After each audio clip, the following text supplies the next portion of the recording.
Bonjour tout le monde. Vous avez l'air moins convaincant que les ados les vendredis soirs. Est-ce que vous allez bien? Super. Et je m'excuse les ados, si vous devez rester dans la salle ce matin, j'ai besoin de vous.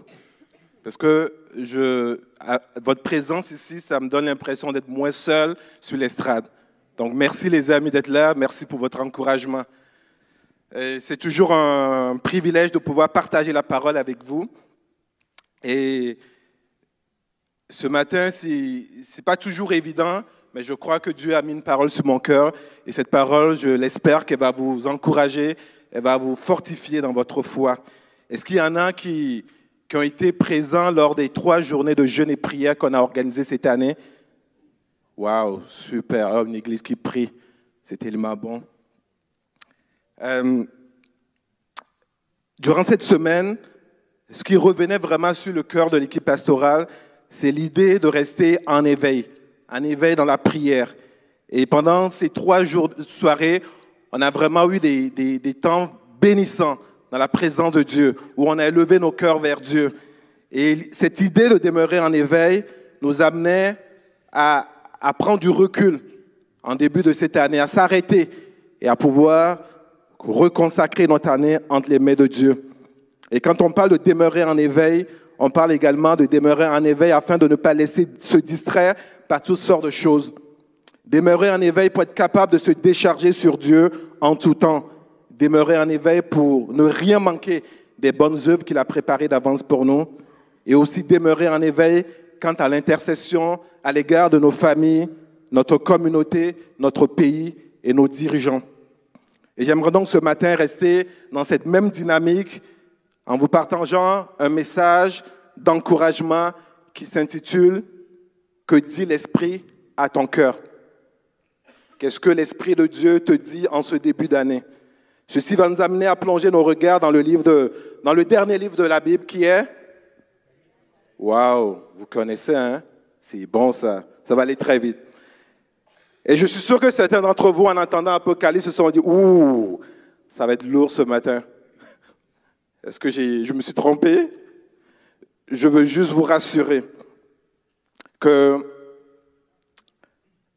loin des clichés catastrophiques et des spéculations, l'Apocalypse est un livre de proclamation et de ressourcement pour la piété de tous les chrétiens.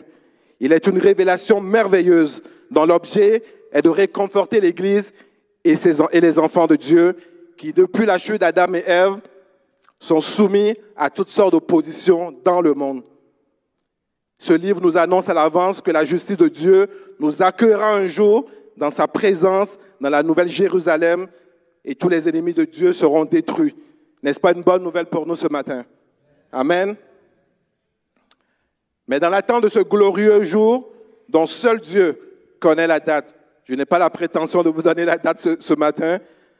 Nous allons voir ce matin dans l'Apocalypse je vous encourageais à voir dans l'Apocalypse ce matin de ne pas le voir comme une suite de prédictions futuristes qu'il faudrait décoder à tout prix.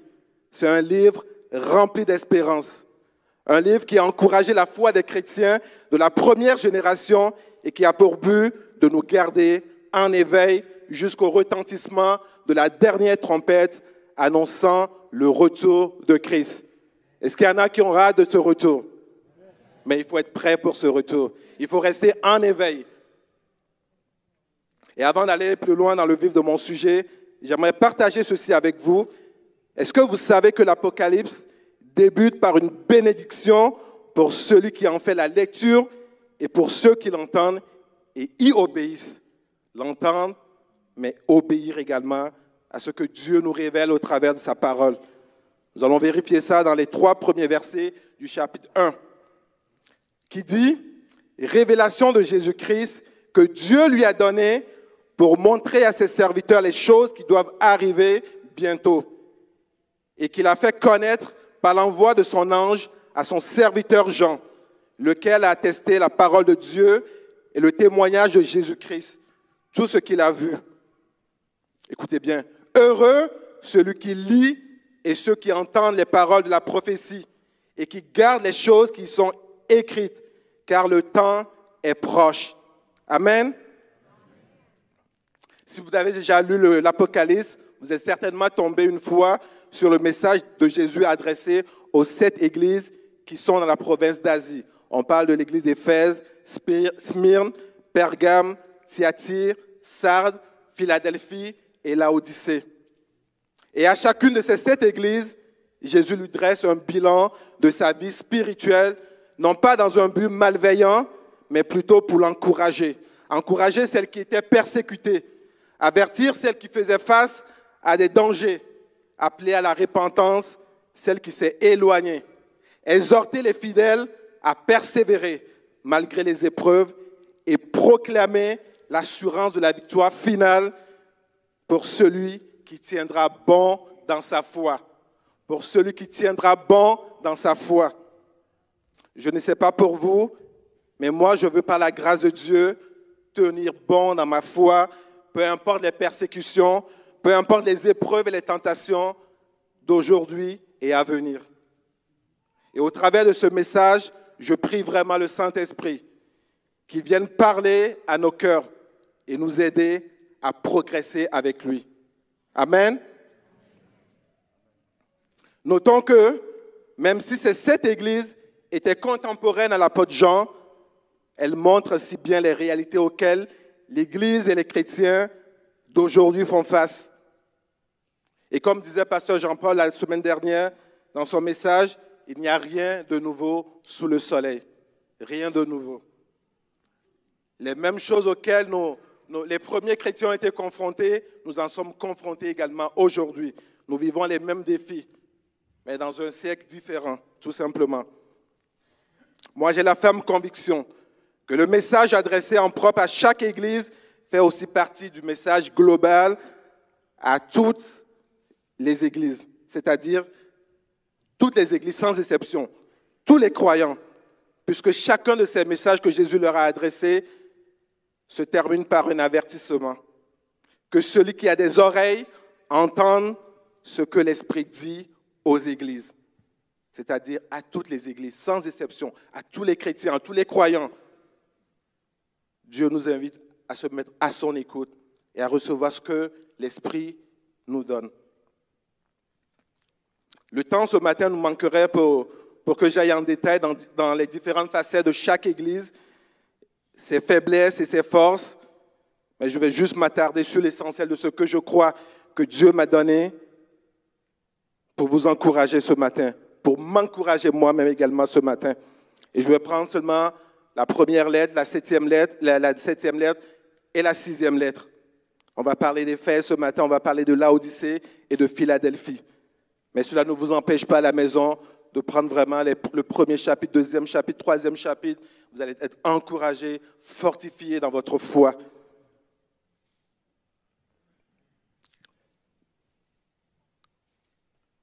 Le message adressé à cette église est encore actuel. Et Dieu veut parler à nos cœurs. En préparant ce message, il était évident pour moi que je sois moi-même interpellé à plein d'égards. Et je ne veux pas m'arrêter seulement à cette interpellation, mais je veux avoir des changements dans ma vie. Je veux que des changements notoires se produisent dans ma vie. Et je prie la même prière pour chacun de vous. Que Dieu nous aide. Lorsque nous entendons sa parole, que cette parole puisse produire du fruit qui glorifie son nom, du fruit qui nous donne de l'espérance également, du fruit qui nous donne la conviction que la parole de Dieu, elle est vivante, elle est efficace, elle est puissante, elle change les vies, elle transforme les situations, elle encourage les chrétiens à persévérer dans leur marche avec Dieu. La vie, ce n'est pas un fleuve tranquille, mais dans ce fleuve-là, il y a quelqu'un qui se tient dans la barque avec nous. Il ne nous a pas abandonnés. Il n'a pas fait de nous des orphelins. Il est un Père fidèle. Il veut cheminer avec nous. Amen. Je vous invite à ouvrir avec moi Apocalypse 2 pour aller s'imprégner du message adressé à l'église d'Éphèse.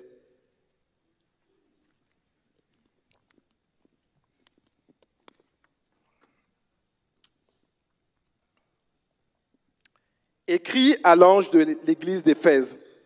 Voici ce que dit celui qui tient les 7 étoiles dans sa main droite, celui qui marche au milieu des 7 chandeliers d'or. Je connais tes œuvres, ton travail et ta persévérance. Je sais que tu ne peux supporter les méchants, que tu as éprouvé ceux qui se disent apôtres et qui ne le sont pas, et que tu les as trouvés menteurs. Que tu as de la persévérance, tu as souffert à cause de mon nom et que tu ne t'es point lassé. Mais ce que j'ai contre toi, c'est que tu as abandonné ton premier amour. Souviens-toi donc d'où tu es tombé. Repens-toi et pratique tes premières œuvres. Sinon, je viendrai à toi et j'ôterai ton chandelier de sa place, à moins que tu ne te repentes. Jusque-là, la parole de Dieu. Rien de moins. Et pour vous mettre un peu en contexte, Éphèse était la plus grande ville de la province romaine d'Asie et le siège de l'administration romaine de cette région. L'apôtre Paul s'y rend lors de ses 2e et 3e voyages missionnaires et il fonde même dans cette ville une église. Et le bilan que Jésus dresse de cette église débute par des compliments sur ses points forts. Il souligne la qualité de son service et son niveau spirituel qui lui a permis de discerner les faux enseignants des vrais enseignants. Et Jésus continue en agréant leur souffrance face à la persécution. Et on peut même se demander, avec tout cela, que peut-on donc reprocher à une telle église, à un tel chrétien, avec autant de bonnes qualités? Eh bien, le coup de théâtre ne tarda pas à arriver au verset 4. Écoutez. Mais ce que j'ai contre toi, c'est que tu as abandonné ton premier amour.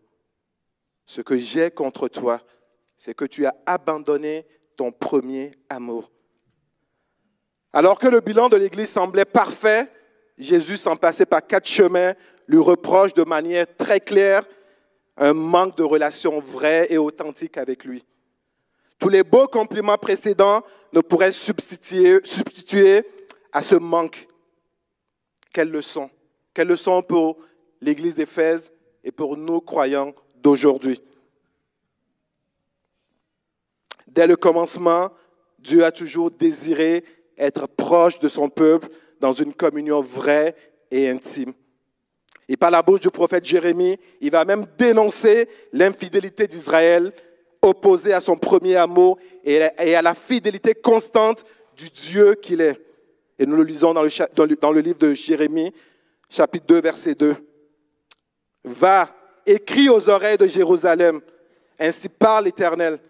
Je me souviens de ton amour lorsque tu étais jeune, de ton affection lorsque tu étais fiancé, quand tu me suivais au désert dans une terre inculte. » Et nous, dans notre cheminement aujourd'hui avec Dieu, il nous interpelle toujours par le doux murmure de son Saint-Esprit. À chaque fois que nous tombons de la hauteur où nous étions avec lui, il nous ramène à lui. Il nous parle, il nous soutient, il nous fortifie. Nous pouvons tous traverser des saisons dans nos vies dans lesquelles notre intimité avec Dieu peut prendre un coup. Nous pouvons malgré tout continuer à le suivre, à le servir dans l'Église, à le servir dans nos vies, dans notre communauté, à faire de bonnes œuvres, comme l'Église d'Éphèse le faisait, à même tourner le dos au péché. Mais ce que Jésus réclame de notre part, ce sont des œuvres qui viennent de son amour pour lui. Des œuvres qui viennent de son amour pour lui. Un cœur tout entier à lui. Un cœur dédié à lui. Un cœur qui soupire après lui jour après jour. Et dans le verset 1, il est dit, « Voici ce que dit celui qui tient les 7 étoiles dans sa main droite, celui qui marche au milieu des 7 chandeliers d'or. » On voit ici une présentation de Christ qui nous rappelle son autorité sur l'Église, son autorité sur chacune de nos vies. Rien ne lui échappe. Et aussi sa présence dans l'Église et dans chacune de nos vies. Tout est dans sa main. Et le rapport qu'il veut avoir avec nous est un rapport de proximité et d'intimité. Un rapport de proximité et d'intimité. Dieu ne veut pas être distant de nous. Il veut qu'on soit proche de lui. Il veut qu'on soit amoureux de lui. Ceux qui sont mariés ici savent de quoi je parle. Pendant les fiançailles, on est fou amoureux. Et 5 ans, 10 ans plus tard, une chance que nos épouses sont là, je parle aux hommes, une chance que nos épouses sont là pour nous le rappeler. Il me semble que ton premier amour pour moi a baissé un peu, surtout lorsqu'elles veulent aller au resto. Mais on parle de Dieu ici. On parle de l'amour qu'on peut avoir pour notre Sauveur, celui qui a tout donné pour nous, celui qui s'est sacrifié pour nous et qui ne veut rien d'autre en retour que notre cœur. Il ne veut pas de l'argent de notre part.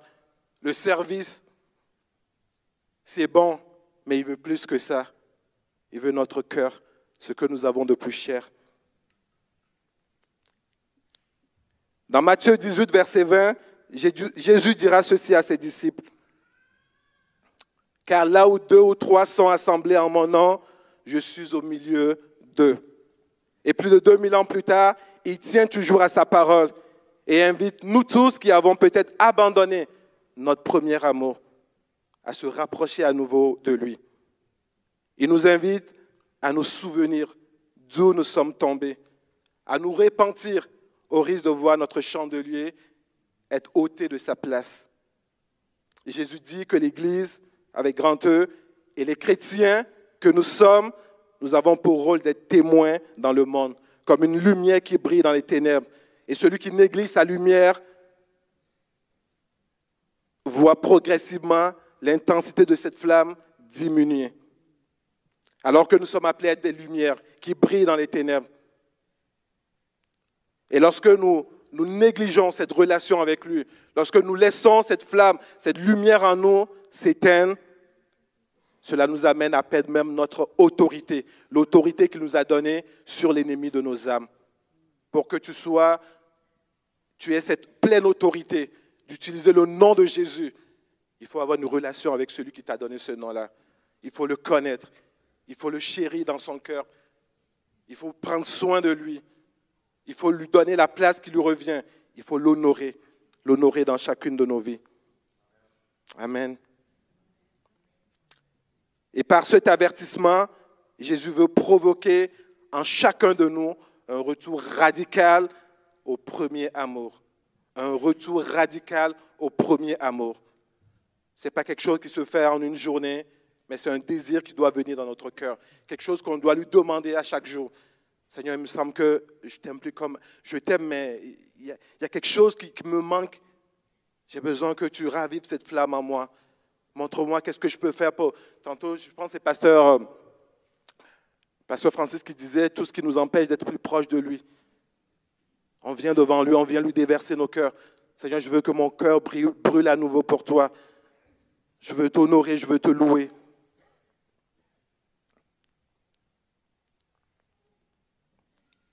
L'intention de Dieu n'a jamais été de mettre son peuple sous un joug pesant. Et parce qu'il nous aime, il ne désire pas nous voir être dans l'ignorance quant à ce que nous perdons lorsque nous nous éloignons de lui ou lorsque nous sommes là juste pour la forme. Nous venons à l'église dimanche après dimanche, aux différentes réunions, nous lisons nos Bibles, mais juste pour la forme, c'est trop peu pour lui.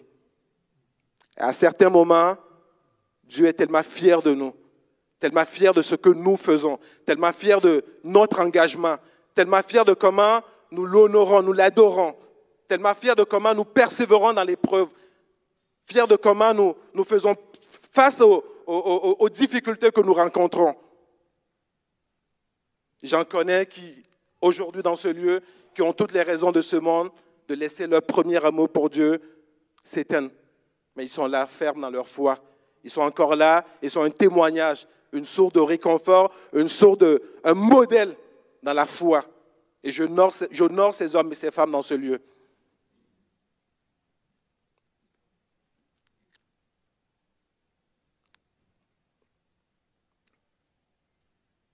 Dieu nous encourage. Il nous soutient jour après jour. Et heureusement, à d'autres moments dans notre vie, il se sent dans l'obligation de nous reprendre comme un bon père. De nous dire, hey, il me semble que tu t'éloignes un peu.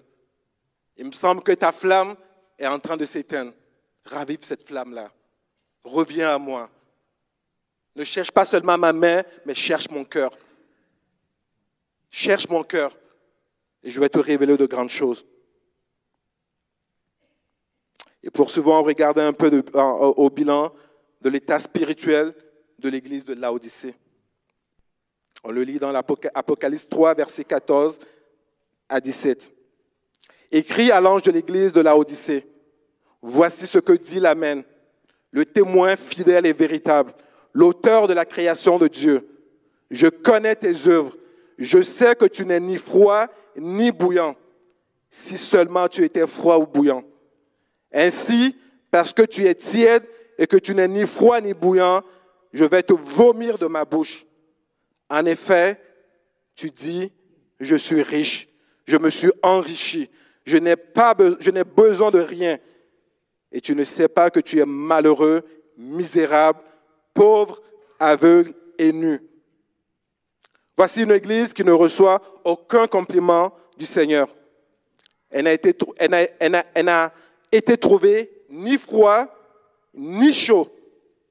Elle est tout simplement tiède. En d'autres termes, une église ou un chrétien, un croyant avec un cœur partagé. Un chrétien qui fait beaucoup de compromis avec le monde et qui se laisse facilement balloter par toutes sortes de vagues. Et certains commentateurs de la Bible affirment que Laodicée avait deux villes voisines, Hiérapolis et Colosse. Les eaux chaudes de Hiérapolis étaient renommées pour leur effet thérapeutique et les eaux froides de la ville de Colosse étaient pures et potables. Mais que Laodicée avait des problèmes d'alimentation en eau. Son eau était tiède et provoquait la nausée chez ceux qui en buvaient. Et certains pensent même que c'est le témoignage de l'Église qui est en cause. Car si l'eau chaude soigne et que l'eau froide est source de vie, l'eau tiède est inutile. Inutile l'eau tiède. Au verset 14, on lit « Voici ce que dit l'Amen, le témoin fidèle et véritable, l'auteur de la création de Dieu. » En effet, Jésus est la vérité. Et il est totalement approuvé de Dieu qui connaît les œuvres de cette Église. Et Dieu connaît également mes œuvres. Il connaît également les vôtres également. Les œuvres de cette Église de Laodicée, aux yeux de Jésus, sont sans valeur. Cet état ni froid ni chaud désigne sans doute un engagement religieux sans passion, sans ferveur, sans vie, avec une notion d'un amour, du confort au détriment du zèle qu'on peut avoir pour Dieu. Et on peut comprendre aisément en lisant ce passage que Jésus aurait préféré voir cette église bouillante. Il aurait souhaité voir vraiment cette église bouillante pour lui. Mais pourquoi froide plutôt que tiède? Il aurait mieux valu que les croyants de cette église de Laodicée ne connaissent pas du tout l'Évangile, afin que l'occasion puisse leur être offerte pour se convertir, pour recevoir Christ dans leur cœur. Mais toute la tristesse de Jésus réside dans le fait qu'il se croyait chrétien sans l'être réellement. Et en règle générale, la tiédeur dans son sens moral n'est jamais positive. Pire encore, cette église ou ces croyants ne voyaient pas la misère et la pauvreté spirituelle dans laquelle ils se trouvaient. Le matérialisme dans lequel ils étaient vautrés les empêchait de voir les vraies choses, les empêchait de voir ce que Dieu mettait devant leurs yeux pour leur faire prendre conscience de leur état réel spirituel. Lisons ce qui est écrit dans le verset 17. En effet, tu dis, je suis riche, je me suis enrichi et je n'ai besoin de rien. Et tu ne sais pas que tu es malheureux, misérable, pauvre, aveugle et nu. Ces chrétiens de l'église de Laodicée sont malheureux parce qu'ils ont mis leur confiance dans les biens matériels de ce monde qui sont trompeurs. Les biens matériels, il n'y a rien de mauvais en soi. Mais lorsqu'on met sa confiance en ces biens matériels, on est très malheureux. Ils sont pauvres parce que les richesses de ce monde ne comblent pas la place que Jésus-Christ seul devrait occuper dans le cœur de chaque être humain. Aveugles parce qu'ils manquent complètement de lucidité. Ils ne discernent point les choses les meilleures que seul Christ peut révéler à ceux qui s'approchent de lui avec un cœur sincère et ouvert à recevoir. Et ils sont nus parce qu'ils n'ont pas revêtu Christ et demeurent dans la honte de leur péché. Mais dans sa grâce infinie, dans son amour, Jésus ne repose pas cette Église-là. Il ne repose non plus pas toutes les personnes qui peuvent s'identifier dans le bilan spirituel de cette Église. Plutôt, il leur tend la main. Il leur tend la main. Il ouvre grandement ses bras. Il les accueille. Il les conseille. On peut lire dans le verset 18 ceci.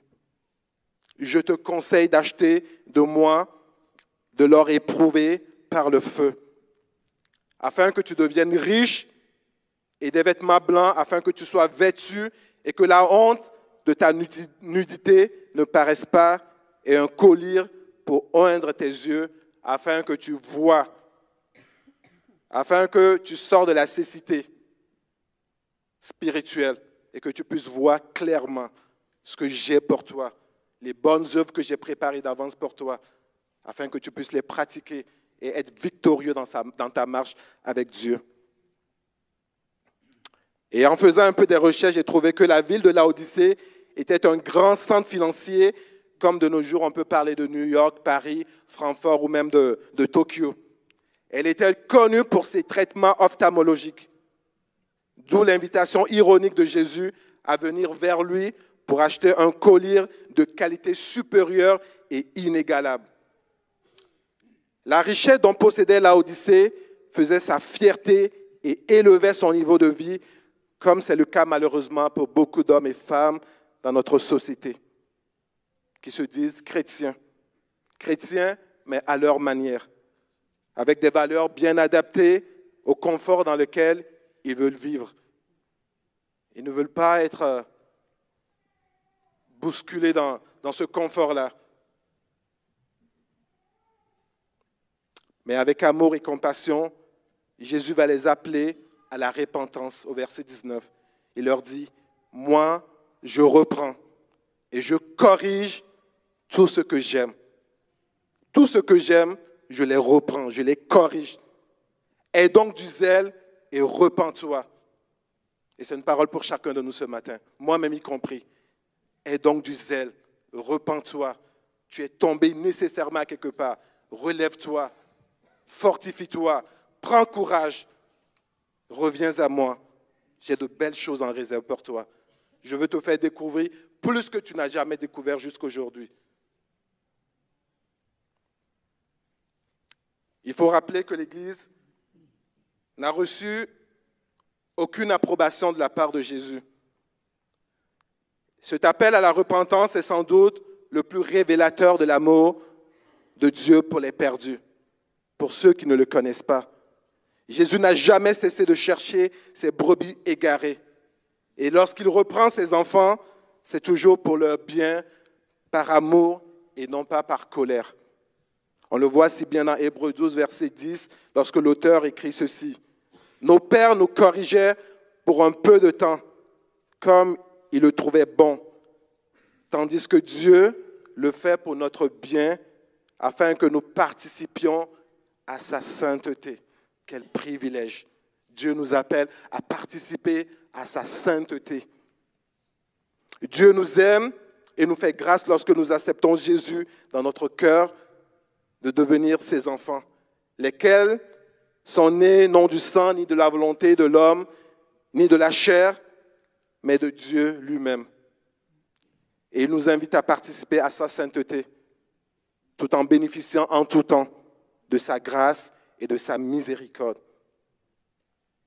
Pour participer à sa sainteté, il nous accorde sa grâce, sa miséricorde, jour après jour. Il sait très bien combien c'est difficile et impossible pour chacun de nous de pouvoir y arriver sans sa grâce.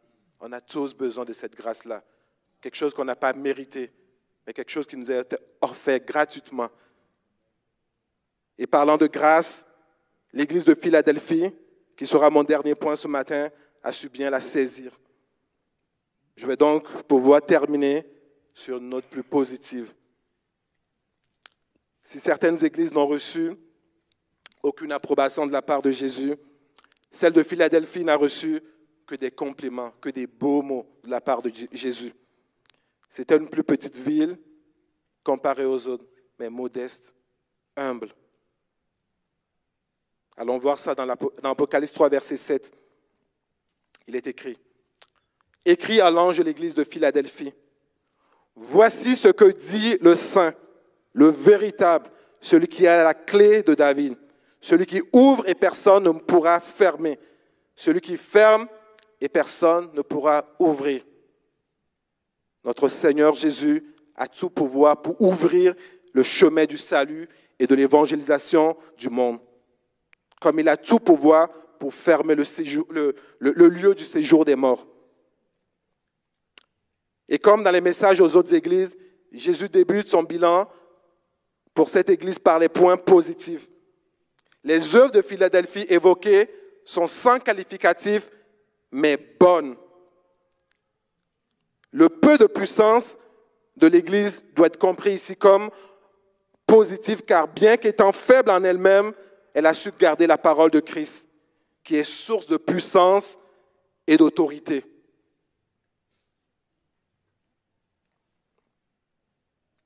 Dans un temps de persécution, cette Église a été forte et inébranlable. De ce fait, Jésus, lui, celui qui ouvre et personne ne peut fermer, ouvre à l'Église de Philadelphie une porte pour l'évangélisation de ses contemporains. Et il poursuit au verset 10 avec ceci. « Parce que tu as gardé mon ordre de persévérer, je te garderai aussi lors de la tentation qui va venir sur le monde entier pour mettre à l'épreuve les habitants de la terre. » Et cette parole nous est adressée également ce matin. Si nous gardons comme les chrétiens de Philadelphie la parole de la persévérance en Jésus, il nous gardera nous aussi dans l'épreuve, dans les difficultés. Pas qu'il nous préservera de passer par l'épreuve, mais il se tiendra à nos côtés pour traverser ces épreuves avec nous, pour traverser ces difficultés avec nous. Il est dans la barque avec nous. Il est toujours là, présent. Et c'est nous qui ne sommes pas souvent conscients de cette présence de Dieu en nous et avec nous. Dieu nous invite à être conscients de sa présence avec nous. Il ne nous a jamais abandonnés. On peut parfois sentir comme s'il nous a abandonnés, comme si nos prières ne s'élevaient plus vers lui. Il entend, il œuvre, même dans le secret, même dans l'invisible. Dieu agit. Je termine avec ce rappel de Jésus à l'égard de l'Église de Philadelphie, qui doit résonner très fort dans nos cœurs aussi aujourd'hui, et nous inviter à rester en éveil, demeurer en éveil, pour ne rien manquer de ce que Dieu a pour nous. Au verset 11, il dit, « Je viens bientôt, tiens ferme ce que tu as, afin que personne ne prenne ta couronne. » Tiens ferme ce que tu as reçu, afin que personne ne prenne ta couronne, cette couronne qui t'a été donnée. Et cette venue annoncée n'est autre que celle du retour de Christ à la fin des temps, puisqu'il est évoqué ici la couronne reçue par les vainqueurs. C'est ceux qui persévèrent, c'est ceux qui combattent jusqu'au bout, qui reçoivent la couronne. Et peuple de Dieu, je veux nous encourager ce matin à continuer la marche avec Jésus, à persévérer dans la foi, à s'approcher de lui, à lui demander secours, à lui demander force et courage pour continuer. Si je peux inviter les musiciens à me rejoindre. Et ce qui me surprend dans cet appel est que même si une église comme celle de Philadelphie, qui ne reçoit aucun reproche, se voit encouragée à être attentive, à persévérer, à demeurer en éveil. Waouh, quelle leçon pour nous. Une église qui a été trouvée parfaite aux yeux de Jésus, persévérante, aimant Dieu. une église avec un cœur tout entier pour Dieu. Mais à cette église, Jésus va l'encourager à être encore attentive, de ne pas dormir sur ses lormiers, mais à être attentive, à persévérer, à demeurer en éveil, à rester debout, à tenir ferme dans la foi. À plus forte raison, nous aussi aujourd'hui, Dieu nous encourage à ne pas lâcher prise, mais à garder nos yeux, nos regards fixés sur lui, à le laisser nous enseigner, à le laisser nous montrer la voie, le chemin que nous devons suivre, à pouvoir nous décharger sur lui, à pouvoir lui ouvrir nos cœurs, lui parler de nos peurs, de nos craintes, de nos doutes. Ce n'est pas une preuve de ce qu'on n'est pas mature. Il y a des saisons dans nos vies où on est tellement fort, on est tellement encouragé qu'on est capable même d'encourager d'autres personnes. Mais à d'autres saisons, on est vraiment abattu. Mais dans ces saisons, Dieu nous invite à venir à lui. Le combat ne s'arrête pas aujourd'hui. Elle ne s'arrêtera pas demain non plus. Mais sa grâce va persévérer avec nous, va perdurer avec nous dans le temps, jusqu'à son retour. Jusqu'à son retour. Et nous serons dans la joie, nous serons dans la paix. Et moi, ma prière, c'est qu'à son retour, chacun de nous puisse avoir le privilège, la joie d'entendre cette parole qui dit « Viens, bon et fidèle serviteur, entre dans la joie de ton maître. » Et nous allons pouvoir nous réjouir avec notre Dieu.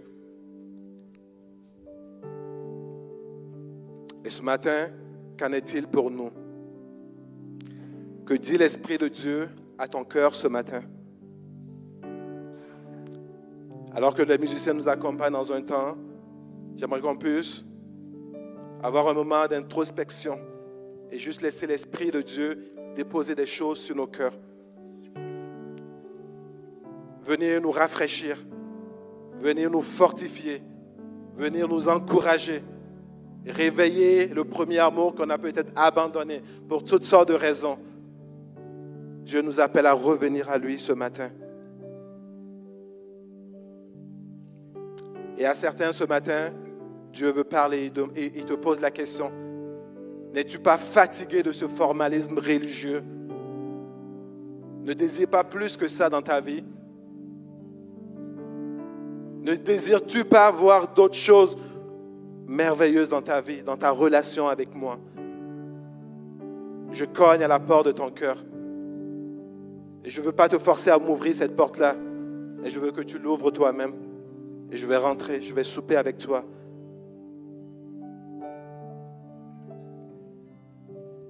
Laissons le Saint-Esprit nous parler ce matin. Laissons-le raviver la flamme de ta présence en nous.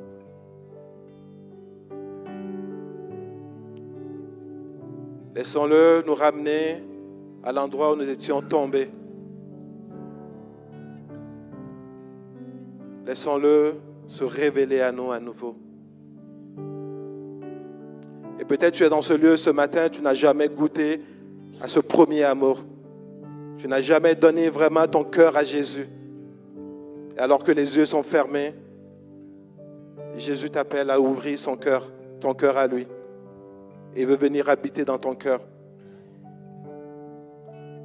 Et peut-être que les soucis de ce monde t'ont rendu tiède. Jésus veut te voir bouillant pour lui. Jésus veut ramener la vie dans ton cœur. Il veut ramener la vie dans ton couple.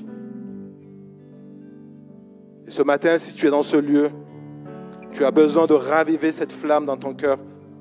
Tu as besoin de goûter à ce premier amour que tu n'as peut-être jamais goûté. Je veux juste t'inviter à lever la main où que tu es. Et je veux prier pour toi ce matin. Oui, je vois ta main. Je vois vos mains. Seigneur Jésus, je te remercie pour ta grâce. Je te remercie pour le Dieu que tu es. Le Dieu qui ne condamne pas, mais le Dieu qui nous appelle à la repentance.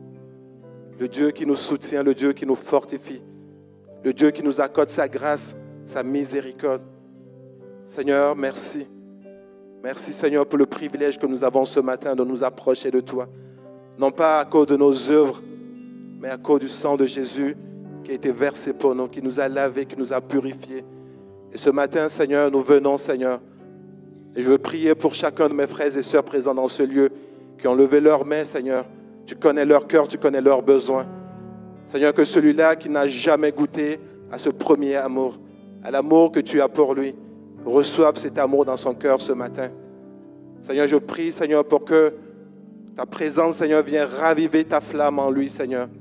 Je prie pour chaque frère, chaque sœur, chaque homme, chaque femme dans ce lieu, chaque ado dans ce lieu, Seigneur, qui a besoin d'expérimenter, Seigneur, cet amour dans son cœur, Seigneur, qui a besoin, Seigneur, de passer d'un état, Seigneur, de tiédeur, Seigneur, à un état, Seigneur, de vie bouillant pour toi, Seigneur.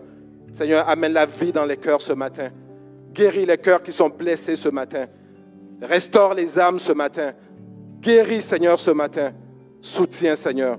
Parle au cœur ce matin. Relève ce matin. Fortifie ce matin. Merci, Seigneur. Nous voulons être un peuple, Seigneur, bouillant pour toi. Nous voulons être un peuple, Seigneur, qui soupire après toi. Et, Seigneur, nous te prions ce matin.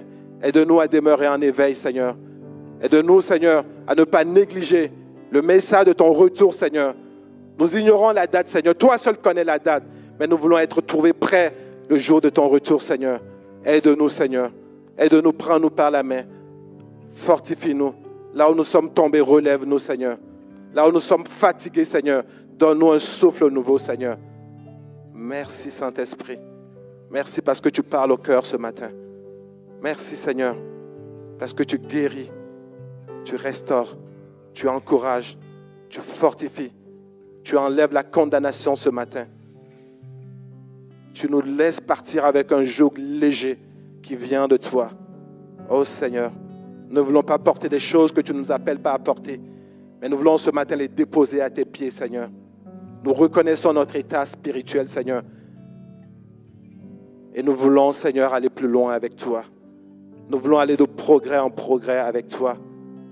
Nous voulons être une source de bénédiction pour notre ville, pour notre entourage, pour nos familles, dans nos couples, Seigneur. Fais ton œuvre en nous ce matin. Fais ton œuvre en nous ce matin. Que celui-là qui a mis sa confiance dans les biens matériels, Seigneur, et qui dit en lui-même qu'il est riche, qu'il n'a besoin de rien, que tu puisses parler à son cœur ce matin. Que tu puisses, Seigneur, mettre ton collier sur son œil, Seigneur, ses yeux, afin qu'il puisse être guéri de sa cécité spirituelle et qu'il reconnaisse qu'il a besoin de toi, qu'il a besoin de toi, qu'il a besoin de toi, afin de vivre une vie qui te glorifie, qui t'honore. Merci, Seigneur. Merci, Jésus. Merci pour ta parole qui apporte la vie dans nos âmes, dans nos cœurs. Sois élevé ce matin.